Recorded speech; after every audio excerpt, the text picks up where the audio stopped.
থেকে মেরে পড়ে ওই ওই আজাদ বাবার রহমতে খুন করে পালিয়েছে রে। তাহলে এখন কেমন আছে ওই কাজল শ্যামলদা? এখন কোথায়? ওরা সব হাসপাতালে আছে রে। হাসপাতালে আছে? হ্যাঁ, শ্যামলদা তো ভালো নয়। ওর মাথায় চোট টিকা আর ডাক্তাররা বলেছে জ্ঞান ফিরতে পারে আবার নাও পারে। আর যদি কিছু হয়ে যায় তোমার কি হবে বল দেখিনি। আচ্ছা আচ্ছা আচ্ছা, এই মিনছে, তুই আমায় একটা সত্যি কথা বলতো। বল। কখনো তো কারোর জন্য তোকে এত দরদ দেখাতে আমি দেখিনি। সারা জীবন চশমখর করে কাটিয়ে দিলি, তা ওদের জন্য তোর এত দরদটা কিসের বল? আমি কি মানুষ নয়? না, আমাকে এটাই আমার কিছু কিছু না কে কে বলছি তার নাকি? হ্যাঁ হ্যাঁ, এটাই আমি বলতে চাই, কারণ 25টা বছর থেকে আসছি তো, তাই আমি এটাই বলতে চাই যে নিজে একটা খুশি আজকে যে কতুয়া খুশি বানিয়ে সারা জীবন চশমখর করে কাটিয়ে দিল, সে কিনা পরের জন্য দুঃখ পাবে। আমাদের পুরো বাগদি বাড়িটা আমার তখন নামিয়ে রাখি। তার সাথে সাথে আমাদের বাড়িটা শ্যামল কাকু বাবাকে বলেছিল পুজোর পরে বাড়িটা বাবার নামে রেজিস্ট্রি করে দেবে। আর তার আগেই শ্যামল কাকুর এমন অবস্থার জন্য বাবা এত কষ্ট পাচ্ছে। মা,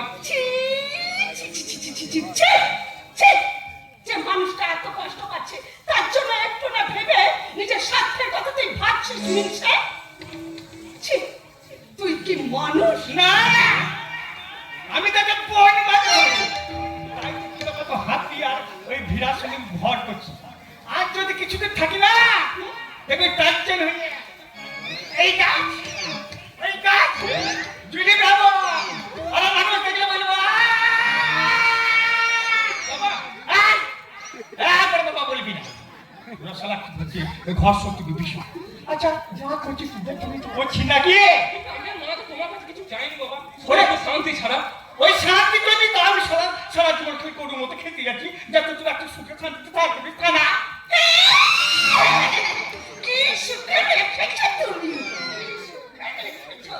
পরে রামকৃষ্ণ সেজে বেড়াও আর বাইরে বেরোলে গলির কেষ্ট হয়ে যাও, তাকে বুঝি না ভেবেছো?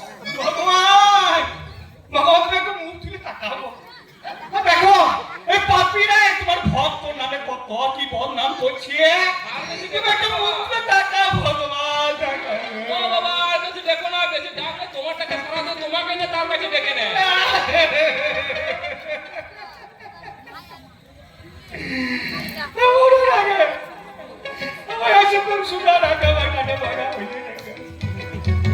আমি পত্রিকা করছি, আমি এই বাড়িতে আমি আসবো না, আমি চলো। শোনো, সত্যি বলছো ফিরবে না তো? তাহলে কিন্তু আমি হাঁড়িতে ভাতের চাল দেবো। যদি তুই কোনদিন ভগবান সুখ দেয় না তবে আমি আসবো।